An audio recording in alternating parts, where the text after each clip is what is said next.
right, I think we're on here. Hello everyone, it's Mike with High Intensity Health. Thanks for tuning in and being here. I'm going to give it just a second for you guys to come on here, make sure that we're live. Might get a little bit of feedback here, so I'm going to put it on mute. It says we're live. It's always questionable with these things. You never really know what's going on. There's a delay. All right, we're here.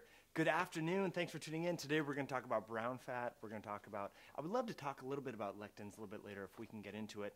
And then also Myo-Inositol versus Metformin. A new study came out. I think you should be aware of it if you're concerned about blood sugar and wanting natural approaches to modulate your blood sugar and much more. So it says we're here. I'm going to just chat on my, open up on my phone here so that I can see you guys and we can talk and all that good stuff. Give me a second here. Okay, live chat's there. All right, everything is here. So welcome. It's Mike Mutzel with High Intensity Health. I'm really grateful that you're here live. Sometimes the audio just comes through one channel. So if you're listening right now and you're on the chat, let me know how the audio is coming through because I would love to know how that is. I'm going to check this guy right here. Looks like it's good. All right, so we're going to dive right into it. Brown adipose tissue. This has been circulating in metabolic, amongst metabolic researchers in circles for a long time at the American Association for Diabetes. Brown fat is talked about. For those of you guys that may or may not know, published this back in late 2013, early 2014, belly fat effect, and page 22.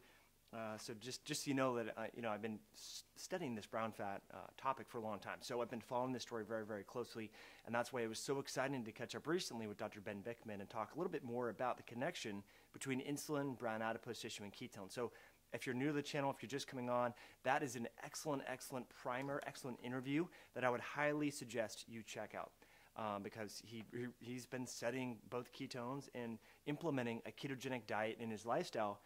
But what's cool is he's also studying brown adipose tissue in his laboratory. So page 22 is all about brown fat, and we talk all about the different types of fat cells, the inflammatory infiltration, and the metabolic shifts that occur within your metabolism, in your immune system. And this is what gets me really excited about the ketogenic diet, is for its anti-inflammatory properties, because our immune cells have different metabolic phenotypes, different metabolic characteristics. So if you have autoimmunity, if you have allergies, you have Hashimoto's, you have lupus, MS, you can really benefit from a low-carb, high-fat diet due to the metabolic shifts that occur within your immune system.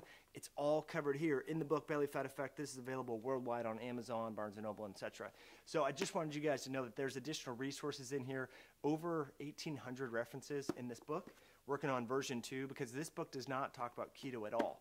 Actually, for those of you that have asked in the past about some of the research on endotoxin, metabolic endotoxemia, intestinal permeability, changes in the microbiome associated with a low-carb, high-fat diet.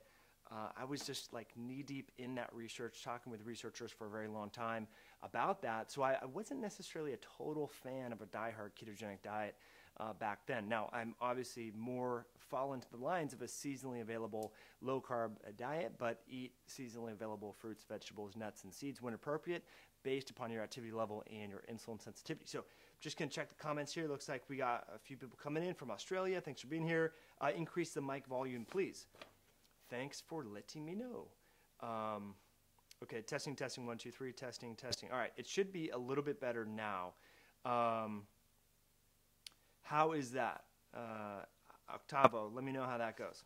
So, all right, let's talk about brown fat. Let me just make sure that you guys... hello from us. Sounds good. Okay, I just got one channel, etc. Recommend all your interviews. Thanks for that, Rick. Okay, adjust the gain on the mic. Okay, so I did do that, so we should be better. Let me know on that, guys. So here's the paper that I would love to share with you guys, all about brown adipose tissue. So someone had commented a little bit earlier, before we actually got started in the chat. You can actually see it if you look in the chat here, about the fact that there's really no ways to increase brown adipose tissue activation in adults outside of DNP, which is actually not true. There's a lot of research showing that ketone bodies, this is going back to 2007 was the first research study, I believe it was a group out of Spain, found that beta-hydroxybutyrate increased brown adipose tissue. There was a group in China that recently found that green tea drinkers, they did an interventional clinical trial with high catechin and epicatechin green tea and found that those polyphenols and catechins and so forth in the green tea increase brown adipose tissue, which is really exciting. Obviously, cold thermogenesis. So here's one paper, as I just showed it to you. Just want you to kind of see here the title so that you can learn more about it. In tomorrow's webinar, for members, what we're going to do is talk all about all these different research papers, show you the science, show you the applications. Today is just kind of like a primer. So if you want to learn more about that, click the membership link and you can become a member and get access to our member-only content. But suffice it to say, mild cold thermogenesis is associated with increased brown adipose tissue activation. So this is really exciting, guys. There's natural ways that we can actually activate and cause a stimulation in this brown adipose tissue. Cold stress is one of them. And what we see in cold stress when we activate this brown adipose tissue is, guess what?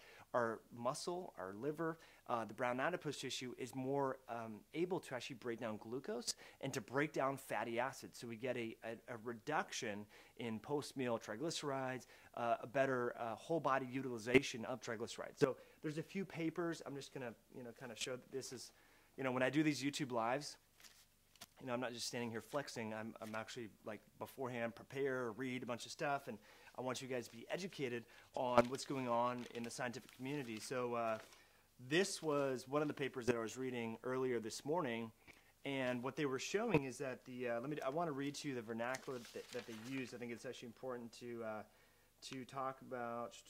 Let's see, I think it was this paper. Sorry, guys, I hate to be looking down here. Yeah, so the paper, the terms that they were using, the vernacular, kind of the jargon that these researchers referred to, is this fact that brown adipose tissue induced via mild cold stress can really upregulate and metabolize large amounts of, they call DFA, it's just dietary fatty acids. So if you're on a low-carb, ketogenic style diet, obviously you're getting more dietary fatty acids, and we want to make sure that you're metabolizing those.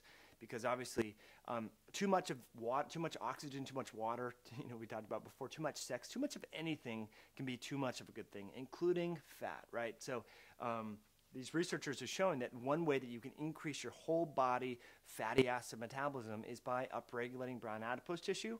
And we're going to talk all about this in much more detail and more on the member webinar tomorrow. But cold stress, polyphenols, ketones, and there's some other strategies as well, including exercise.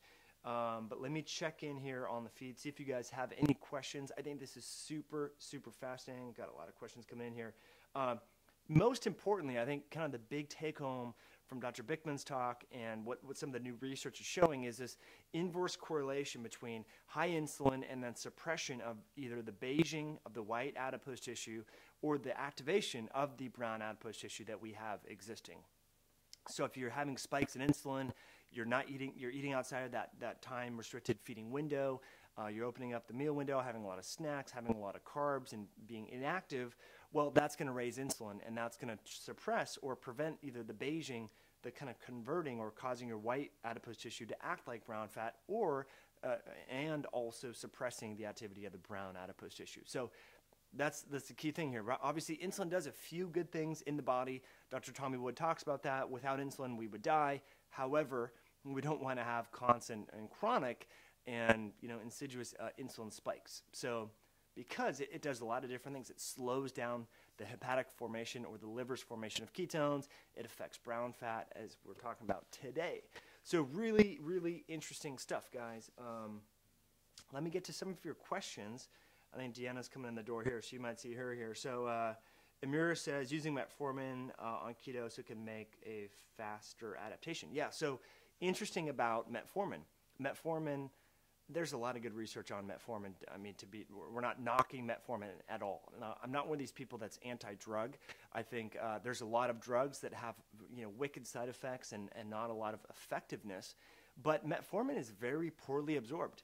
Believe it or not, less than 30% of metformin that you ingest is actually absorbed. But why is it so effective? Because it's changing the microbiome. It's reducing metabolic endotoxemia. It's altering the ecology of the intestinal lumen. It's changing gut hormones. It's changing gut ecology. So that's what's really cool about it, is that it's working systemically via the gut. And it turns out there's another nutrient that we've talked a lot about on this YouTube channel, on Facebook, and in our members community, and that's berberine hydrochloride. Click here, you can learn all about berberine, how to get really clinical efficacious and therapeutic berberine that's clean and so forth. Berberine functions very much like metformin in the same mechanisms via the gut. And I recommend this, and there's a few comments actually on a few videos that I've recently got. So if you go on the Ben Bickman interview and then the Zhang Ro interview, people are commenting and saying, what if I'm insulin resistant?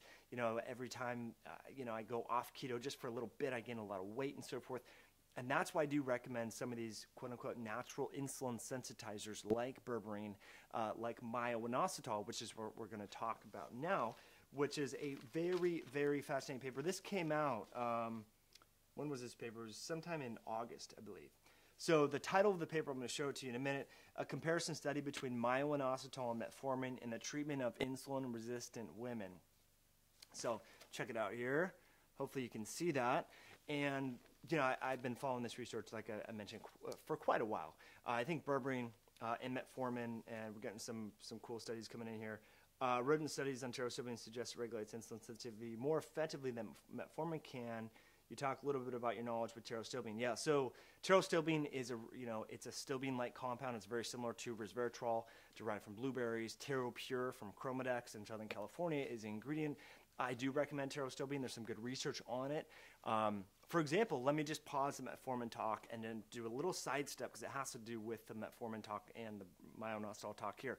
But pterostilbene, this goes across the board. If you're a ketogenic diet, low carb, high fat, I'm going to move a little bit. I'm on an exercise ball. Sorry for moving around, folks. By the way, is the audio getting better? It seems to me like it's getting better. But pterostilbene is really unique in the sense that it's structurally and chemically very similar in function as to resveratrol. And basically, all those polyphenolic compounds, when you ingest them, they increase the bacterial diversity of your microbiome, which is cool thing number one. Number two, cool little tidbit or side benefit, if you will, is this idea that pterostilbene, what it does is it helps to prevent metabolic endotoxemia. So imagine you were having 3 to 4 eggs for breakfast, some avocado, fatty coffee, all that sort of stuff, or lunch, whatever you have, a fatty lunch, fatty dinner. Fat can be absorbed, obviously, through these things called chylomicrons in the intestine and can take with them, like a Trojan horse, endotoxin or gram-negative bacterial fragments. Those can cause a lot of damage. Okay, not to be too promotional here, but I talk all about this in this book, Belly Fat Effect. So for $14.95, you can learn all about this on Amazon. And that's why, as I mentioned earlier, I was not a huge fan of the ketogenic diet. Although I first got into this in 2002, once I started reading this microbiome research, I was like, you know what? This fatty coffee, having bacon and lard and pork rinds and all this sort of stuff is not a good thing for a lot of people. And it can backfire because they're absorbing bacterial fragments, causing leptin and insulin resistance and all this sort of bad stuff. So long story short, pterostilbene, resveratrol, curcumin, rosemary, garlic, ginger, onions, fiber, exercise, all these things, when you take them simultaneously while you eat high fat, guess what? It reduces the ability of those bacterial fragments to not only get into the body, but it reduces the immunological response to them. So for the person that said something about pterostilbene, I think it was Claire, rodent studies and so forth, 2 thumbs up. I'm a huge fan of getting your polyphenols from food first. So onions, rosemary, garlic, ginger, turmeric. We teach you how to, formulate a high polyphenol ketogenic diet right here. Click the link, become a member, get all the recipes, food guides, and a bunch of replays. So it's essential. If you're eating a lot of fat in your diet, you need to complement those fats with these polyphenolic compounds. Very essential thing. Now, you can further complement your diet with certain supplements like berberine, and we're going to talk about now Myo-Inositol. Why? Because Myo-Inositol is one of the various, there's a myriad of different forms and types of inositol. Dechiroinositol, there's straight up inositol, and Myo-Inositol, it does a lot of cool things in the body. And basically it's not only an insulin sensitizer, but it's a secondary messaging molecule within the brain. So there's some positive effects within the brain, which is super exciting. And so anyway, long story short, as I was mentioning, and if you guys are just coming on, Myo-Inositol was compared to metformin from an efficacy standpoint. I'm not going to look at the study, but I already read it earlier. They looked at fasting and post-meal triglycerides, fasting and post-meal insulin, and this kind of composite score called the HOMA-IR score. They looked at glucose as well. What they found is that there's really no difference in efficacy between metformin, a drug, and Myo-Inositol, a natural B vitamin-like compound. So what's really exciting is obviously we want to go the most natural as possible and minimize the side effects. There are side effects with metformin, B vitamin depletions, other things, right? So if we can balance our blood sugar and help to keto adapt and help to become more insulin sensitive naturally, more power to you. So that's what I recommend. I've had a lot of clients that have simultaneously, kind of the three things that I recommend, I'll tell you the companies in a minute here, omega-3 fatty acids in a monoglyceride form from Zymogen. I love Myo-Inositol, I'll tell you the product I recommend, and berberine hydrochloride. Those three things together, like, there's a million supplements. People love to just like spend $150 a month on exogenous ketones. I think those three things are going to do way more restorative properties for your metabolism, for your body, than just pumping exogenous ketones. Your liver makes 10 to, actually it's, 10 times as much ketones as you're going to get from a little packet, right? So your liver can crank out over 100 grams of beta-hydroxybutyrate per day, right? In the balance ratios with acetoacetate and so on. So long story short, if you're just coming on, you want to learn ways to keto adapt faster, if you've been insulin resistant for a while, if you're carrying a little extra body weight and so forth, Myo-Inositol has a lot of good research on it. One of the formulas that we recommend to our members, because it's so effective for enhancing deep sleep, per the Oura Ring, is called Relax Max by Zymogen. So only available through compounding pharmacies and healthcare practitioners, or our members get access to this at a 15% discount. If you become a member, I'll show you how to do that. But it has over 2 grams of Myo-Inositol, magnesium, taurine, glycine, L-theanine per serving. So we take this stuff before bed, and it really enhances your sleep architecture. Dominic D'Agostino and other people have been talking about this for a while, how the ketogenic diet enhances deep REM sleep and deep sleep and more restorative phases of sleep, which, by the way, help make you more insulin sensitive, which is really cool. And so, if you can get a blood sugar stabilizing nutrient plus taurine and theanine and magnesium and all these good stuff, these good things that will help make you more insulin sensitive, it's really like a good thing, right? Because it's doing a lot of restoration and improving health in a myriad of different ways. So I've been totally rambling here. Let me check out the live chat. It seems like we got quite a few of you that are still here, which is so cool. If you like this content, if you like what we're doing on this channel, please give it a thumbs up. Please subscribe. Tell your friends about this. If you want to take it to the next level, you can always become a member. We have a lot of fun on our private Facebook group, our member webinars. Those every Thursday afternoon, we do those, and they are so much fun, friends. So if you want to take this up a notch and keep learning and get even more behind the scenes stuff, early access to videos, please become a member. So let me see here. It looks like we got a few comments here. So Sherry says, I need more info on berberine. I don't see much results, but I didn't take it for very long. So Sherry, what brand did you take? When were you taking it? Brands do make a difference, so I recommend Zymogen. I can't speak to the other brands or the dosages or the different forms. So there's berberine hydrochloride, and then there's straight up like whole berberine root. You want the berberine hydrochloride. So for more details on that, I would suggest for $47 you can become a member, and we walk you through all this sort of stuff if you'd like. Solidario says, I do 3 days dry fast to get faster and deeper into ketosis. I absolutely love that. I think that's brilliant. More power to you, buddy. I think that's awesome. Will says, do you know the benefits of drinking magnesium bicarbonate home drink? I don't know. I mean, I know there's a lot of benefits of magnesium. The magnesium bicarbonate form, I don't know. You might have some GI issues there. So Solidaro says, better drink dark green smoothies instead. So yeah, there was some new research actually just came out that showing apple cider vinegar taken before bed can enhance blood sugar regulation. So this was Mona Morenstein just shared that. So that was pretty interesting. Solidaro says, sound is a single channel. Dude, I don't know what's going on with this sound thing. So let me try and tweak it. You know what? I'm not even going to tweak it again. It's just how it is, guys. I'm sorry, but the YouTube testing 1 2 3. So is it better now? Let me know on that. So I did change it. So Solidaro, if you're still here, let me know. I changed it, but I'm having an issue with Wirecast going through my computer, going through my camera there. Okay. Rick says, I recommend all your interviews. I love that. I'm grateful for that, Rick. That is so cool. Shelly says, AQ Legal, Karen. Okay, so she's speaking, it looks like, Espanol. Let's see here.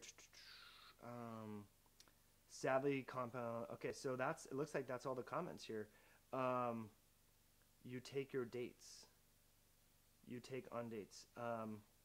Do we take green smoothies on dates? No, just buy food when we're going. The right channel comes in and out. Okay, I'm sorry. So I don't know what's going on with the audio. I really, really do apologize. So it's just one channel. So sorry about that. Still the same, cutting in and out on the right, and then super loud, and then cutting out. Man, that's not good. I apologize on that. So that is it, guys. If you guys don't have any more questions, that's all I really got for you today. But we're going to talk about this more on the member webinar tomorrow. So just to give you a little heads up on the channel, we created the highintensityhealth.com/insider. So if you want to get access to a lot of the e-courses that we've done in the past, early access to videos, and more behind-the-scenes content, and then more member webinars where we dissect the research, give you the bullet points, break down and summarize these hour-long interviews. I know a lot of you are busy with time. It's back to school. Days are getting shorter. You know, you don't have as much time, maybe, you know, compared to during the summer to consume content. So I help to break down the videos, give you kind of the salient sound bites, the things you must know on some of these videos. So if you want to join and also support the channel, support this so that we can travel and interview these researchers that are doing cool work like this, please visit this link right here, this little I button. It's called a YouTube card. You click that. You can either join our masterclass, which is $47, enroll in that, get access to a bunch of bonus recipes and videos and workout tips and just tons of content, which will really help you. Or you can become a member via our insider program, and just for like 80 cents a day, you can get access to all this cool stuff and more behind the scenes content, access to our private Facebook group, and much more. So if there's more questions, if there's no more questions, I'm going to get rocking. But Jacob says green shake, it has natural vegetables. Yes, that's awesome. So Maxim says, would eliminating resistant starches for ketosis mess up the microbiome? Yeah, and so I would check out, let's see, John Duyard. Go back, listen to that interview. John Duyard, it was January, I think I posted January of 2017, so you know, early 2017, we talked about this. So a lot of people, when they go on a gluten-free diet, they decrease the amount of fiber in their diet, and guess what? Their bacterial diversity goes down. So that's something to consider, to think about. Not many people do think about that. And so I do see this when people go on a ketogenic diet, that they do get gastrointestinal issues, they get constipation, their bowel movements aren't the same, and so on. So keep that in mind. That's something to definitely consider. Adam says, for those wondering, the membership is well worth the money. Adam, thanks for that. I appreciate that. I'm super grateful that you became a member. It's people like you that's the reason why we continue to do this channel. I mean, it's so fun to YouTube and like make videos, but it takes so much time and it takes a lot of money. So with your help, we can continue this and we can even make it better, which is exciting.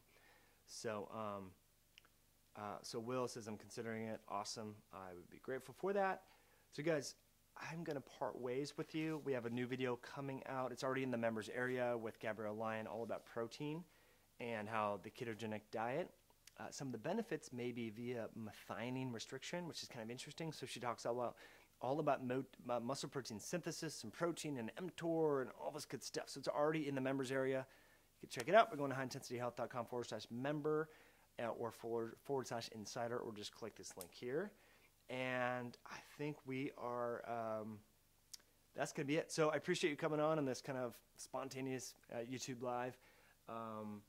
If you want to join us tomorrow on the webinar, we'll dive into these studies a little bit more. And then on Saturday, we're going to post that interview with Gabrielle.